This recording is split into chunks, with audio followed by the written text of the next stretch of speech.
Hey guys, welcome to another video from the Parrott Bros. I'm Dom. I'm Rob. And today we actually found our way back into the garage. We did.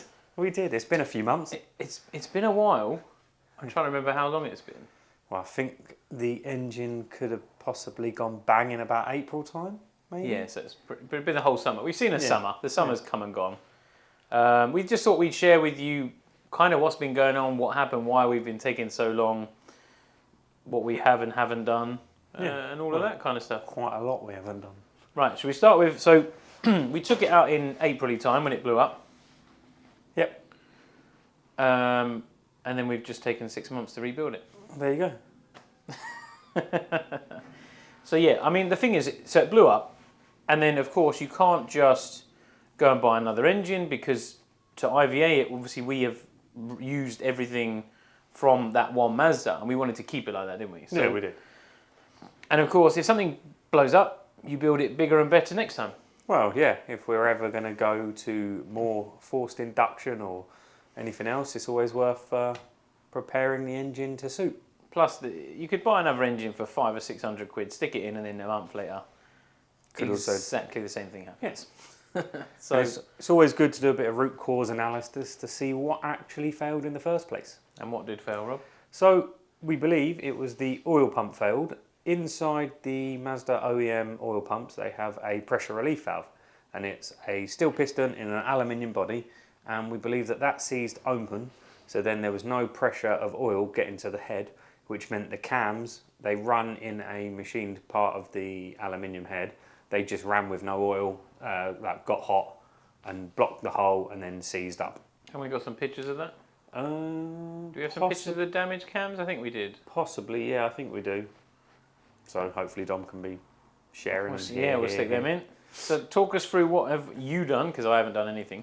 What have you done to the engine now? So this engine's had a full overhaul, thanks to an MB special. We stripped it all down, seen what was wrong, and then I saved up and spent a lot of money in loads of different bits. But if we start from the bottom, we used forged Manley H-beam rods.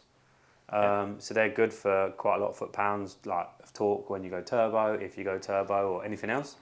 We put new crankshaft and main cap bearings, so obviously bearings, race bearings for the crankshaft and the rods. Yeah. So that's all done. We've done new thrust washers, even though when we measured them, they were like barely worn, but we put some new ones in just because we're building it up, so we'll do that. Obviously, we did all new crankshaft seals, everything like that. We fitted a boundary stage 2 oil pump, a billet one, so that's meant to be like longer lasting, better sort of internals. We did obviously a new water pump, new cam belt. Head work, we had the head like machined, so it was like a new face. New springs, valve springs, because when we measured them, the tolerances were under tolerance for standard. So obviously you've got to imagine you want your valve to be seated against the head, and the spring obviously keeps it shut. So if they're already short, it might let a bit of air through or something. So we got new valve springs. We had all the valves reground and lapped into the head.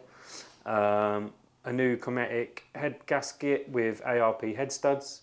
Obviously, if you're ever going to go turbo, I keep saying it, but we might not go turbo, who knows. But if I do go turbo, it's prepared. Got to cover all bases. Yeah, you have ARP head studs. Apparently, they're better for the increased boost pressure on the inlet.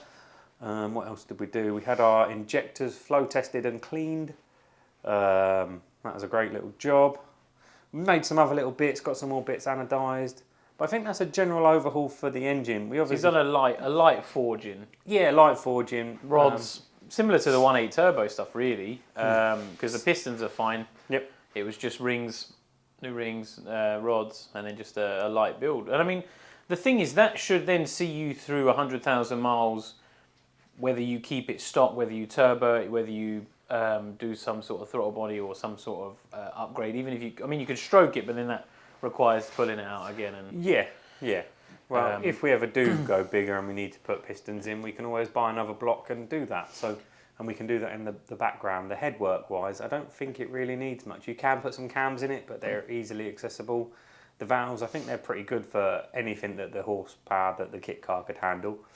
We did do new valve seals, like Yeah. because obviously they could be Yeah, a bit standard. weepy. While it's off, we may as well get it all done. We painted everything, aqua blasted the head, so it's all Oh, clean. it looks the absolute nuts. I'll Yeah. flash some pictures up for you now. Yeah, we got a lot of powder coating done. Some more bits anodised, made a little. Standard. So one thing that it bothered me was the dipstick was plastic, and some of the bits were falling off down the dipstick tube and falling into the sump. And yeah, you know me, OCD. So we machined up a metal dipstick puller. One thing we did do was in the sump. So we'll start at the bottom. Yeah. Was a baffle plate.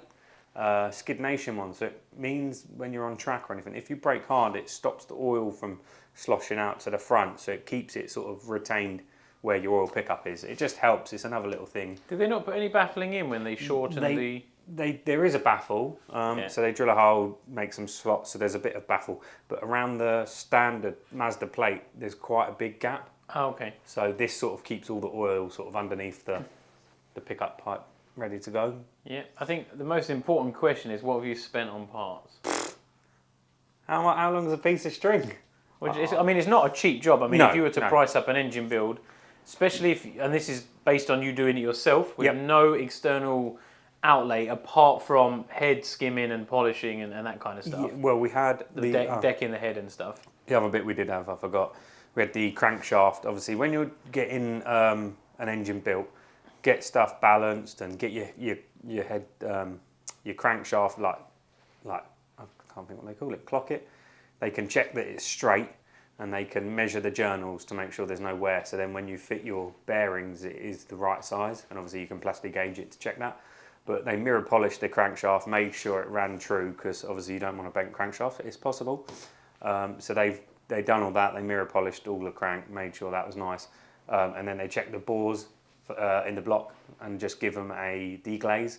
So it puts like a cross hatch sort of into the bore. So then when you put new rings on your pistons, which we did, it beds in and then the ring beds to the bore. So And the cross hatching is to allow oil, isn't it, It to is, yeah. pass up the side of it it is, yeah.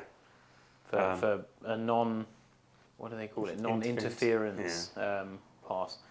And I mean, the thing is, like I said, if you're going to build it yourself and you have the knowledge and you're going to do it to a good standard as if you were an engine builder, because you may know someone who will help you, or a friend, or someone who's older who's maybe retired who likes to get stuck in and do a bit. Yep. I mean, just parts alone, you're probably looking at, if you're going to do it properly, a couple of grand. Yeah, if you ballpark a few things. Because I mean, how much is the oil pump alone? Oil pumps $450, depending with discount. Just the oil pump. Yeah, that's just the oil pump. Then you've got rods, £400 to £500. You can get some max speeding ones which are cheaper, but They'll do the job, but the thing is, yeah. the price difference is... it's like £100. Yeah, So we got the Manly ones. They were on offer at the time, so why not? You got ARP head studs. But as soon as you throw a gasket kit in, gasket kit's probably 60 to 80 quid. Well, head if not gasket more. was about 180 quid. Oh, okay, there you go. So, and it's all these £100 add up to obviously a few grand. So those three items: oil pump, rods, gasket, and head studs. That's about 1,200 quid.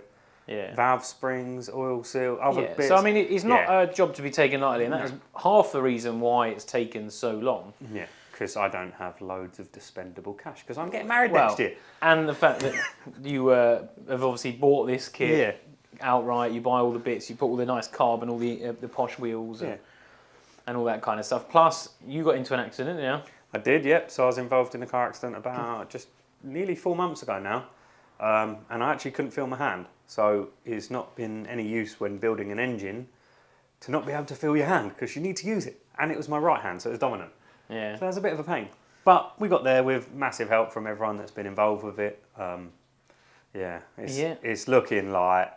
We'll get Dom to show you around in a minute. I'll whip the nose cone off as well so we can have a proper little look. Oh, I also fitted a new alternator, a new starter motor, because why not? We're in there. It's easy, like, when the engine's out to do all this stuff, just do it because, like, for peace of mind, I know now that, fingers crossed, this should last me for a very long time. With regular maintenance, it'll be a very solid engine. Yeah, so I think the main question now is, where are we? Well, we're about 10 steps back because I've taken loads of parts off. Yeah. So well, I mean, we haven't run it yet. No. This has not ran since it was rebuilt. So we'll do maybe another first start, Yeah, it's been filled with oil. a second first start. It's been filled with oil and that. Obviously, it's been turned over by hand. but Yeah, it's not turned over been- by hand, checked the timing and stuff like that, but we've not fired it, we've not cranked it, we've not done nothing because I'm waiting for. I've got an oil pressure / oil temperature gauge that I'm going to fit, so then I can check pressure at all times.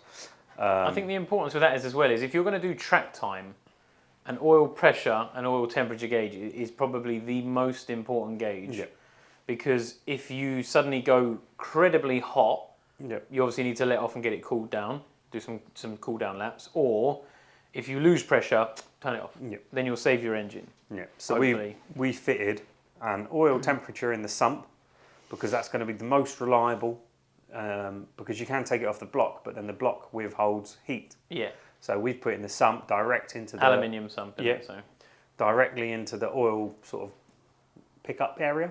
Yeah. So then we can get a true representation of the oil temperature. And then the oil pressure, so we've gone a little bit different. Normally it's on the head, on the block, but we've gone on the head. So the pressure is going to be a little bit lower, but at least we can sort of, once we know the first time round I was about to say you get what a it figure. is, Yeah. Once you've got we'll a be able figure to to work go it by. out. Just because we wanted to keep the standard oil pressure switch in the block. So we put this in the head so we can have both gauges working, one on the dash and then obviously the genuine one that the one that we're going to fit is going to be in front of me, sort of behind the steering wheel, so I can see it. It's got a little LED light on. All you need is one red LED. Yeah, Just so I can, right, I can what? set that to different temperatures, different pressures and stuff. So it will literally, I think it beeps as well, so it can light. Oh, nice. And I can be like, whoa, turn it off. Yeah. And then I've got the switch on the clocks. Cool. But so yeah. once we've got that finished and back together, we can do the start, which is probably the next video, I guess. Yeah, possibly. What else have we got left to do? Some IVA trimming. Yeah, IVA trimming. I'm actually making some bits, hopefully, with MB Special down the front, so we can alleviate from having the rubber seals on the steering rack to cover the bolts and stuff. We're hopefully going to make some IVA approved ones, so then we don't have any of that because mine have started to rust even though I painted them and it's barely been driven. Yeah. So we're hopefully going to do that. I need to put the scuttle panel on, the dash back in. I'm waiting for the loom for the new gauge. Yep. Because Simtech are making me something pretty spectacular, so that's good. But yeah, other than that, I think it is a case of just like little IVA trims, nut caps. I'm thinking in terms of videos, we've got like the next first start, Yeah, the first start. and then an IVA kind of wrap up of what you need to do. And Yeah. I mean, MK did a great video of a pre-IVA, so if you wanted to know what's involved and what the things you need to look at are, go check that video out. I'll put a link down in the description. Yeah. But we're obviously going to cover some of the things we do, a bit of chat about why they do it and why it's Yeah. annoying and you wouldn't do it. But I think we might get one more video in at some point as well where we take the car to MK, because I think we're going to do a bit of a collab and get the Geodome. the Geo done. Yeah, get it set up ready for IVA so it gets Well, yeah, that. because I mean we've eyed it. It has literally been done by eye. So Yeah, it's you'll go there and it'll probably all be red. yeah, it'll be out. So we're going to get this true straight, get the perfect toe in, toe out. Because whatever that's you need. actually that could fail a Yeah, you need self-centering steering and all stuff like that. So yeah, could fail your IVA. So. we want to make sure this is totally good for IVA. So we'll And take then- it to MK, And then have a we- chat with them, and then they can tell us if there's anything that we've missed as well. And then we're pretty much And then we're pretty much ready to get the IVA done. pray for a dry day, as it is now. September. What? September. Nearly so October. They'll be seeing this in October. Yeah. Yeah. Yes. Well, it's probably going to be quite wet, but who cares? As long as we get IVA past first time, I'll be happy. Yeah. Yeah. After all this. Yeah, after rebuilding an engine and all sorts. But no, it's been worth it. It's been a great experience. It has. It's just a shame it's Yeah. been set back probably 6 months just from. Multiple If the engine, things. if the engine hadn't failed, We'd probably be on it the would, road. it would be IVA'd by now because Yeah. we're nowhere off. Yeah. But yeah, the problem is you could have just stuck another engine in, got it done. But it's not the right way to do it. If you've got to go for it, because the risk is always if something happens to you, in your mind, It's it going to always- happen It again. can always happen again. Yeah. And the problem is you buy these are what like S-Reg and stuff, so you're buying 25 years old. 25, 24, 25-year-old engine, which Is the oil pump going to fail again? That would be my and then you worry. swap the oil pump, but you're swapping the oil pump in an old engine, Yeah. and it's like We it's could- it's a false economy, isn't it? Yeah, my biggest thing is I want to do quite a lot of miles in this, a lot of touring. We want to do some trips, like we'll go to Scotland, do the North Coast 500, could go to Germany and do the Nürburgring. I don't want to be at the ring with a failed oil pump. Or Like, I anything. might still get it, Or anything. but at least I've prevented it with everything I've done so far. You never know, something might happen when I'm out there, and it is what it is. We did our best, but if I just put an old engine in and it happened, I'd be like, should have just rebuilt it, should have just done it. Yeah. So we've done it. Yeah. And it is pretty awesome. I'll take the nose cone off in a sec, and we'll do a few little pan rounds just to show you what we've done. But yeah, it looks well nice. Have you got any questions? I mean, if you've got any questions down in the comments, I'll probably answer them because Rob doesn't monitor it too much. I'll have a little look every now and then, and I'll do my 10 pence of ins. But yeah, if you've got any questions or you want to know anything or just have a chat, feel free to do that down in the comments. Like I said, we'll try and get this finished soonish. Then we can get the interesting videos out. Month or two, and then we can actually start using it and start doing some TT kit car battles. Oh yeah, there's going to be some battles to be had because this is half the weight. What's the power to weight on your TT? My new one. Yeah. So it's 350 brake for 1 point. We'll say 1.4 because that's what they left the. So 350. So what's this weigh? 600-700? It'll be about 6. Is that with you in it or not? No. About 2 kilos then. 2 tons, sorry. 2 kilo, yeah. I'm on a diet. 2 kilos, don't die. 2 tons now. So we're saying Probably 1,500. 1,500 divided by 1.4. So you're 107 horsepower per ton. Is that right? No. No, that's definitely not right. Let's do a little horsepower calculator. BHP. Rob and his maths.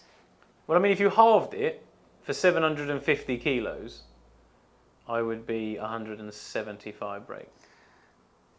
175 for what? 750. Okay. I'll be 160 for about 650 kilos with me in it. So it won't be a million miles off? Yes, it'll be a good little battle. How big's your fuel tank? 50 litres? Oh, that's a good question. So I think it's 55. But the thing with my new one is the gauge isn't very accurate. Yeah, but neither's a kit car I gauge. didn't know, right? I didn't know. This will work out quite well. I didn't know. And when I got there, paid him, whatever. And he was like, I said, the fuel gauge was like, said I needed fuel. And he said, what I do is fill it up till it clicks, zero it, guaranteed 250 miles. So I was like, after the 250, Great. it's like, yeah. And every so often it comes back and it's like, do I believe it? So I think this has got a 39 litre tank. So it'd be interesting to see like how many miles we can get. I mean, there's loads of battles, a quarter mile, Yeah, we'll do some draggy times. do some pulls and yeah. We'll have to do a track day, do a track time. Well, Your TT's built for track. yeah. So I put my new suspension on now, so there it you go. actually works. So yeah, we can do some battles. We can do how much shopping you can fit in a car. Yeah, there's There's endless. I'm quite If looking you've forward got to any- getting a takeaway with If this. you've got any battles between us, like between Yeah. the TT kit car, once this is done, let us know because it'll be interesting to do some things. Yeah, Yeah. go to McDonald's and be Yeah. like, yo, can I have a Can I have it?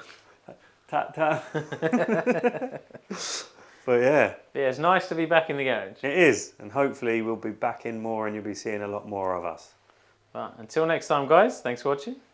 Bye for now.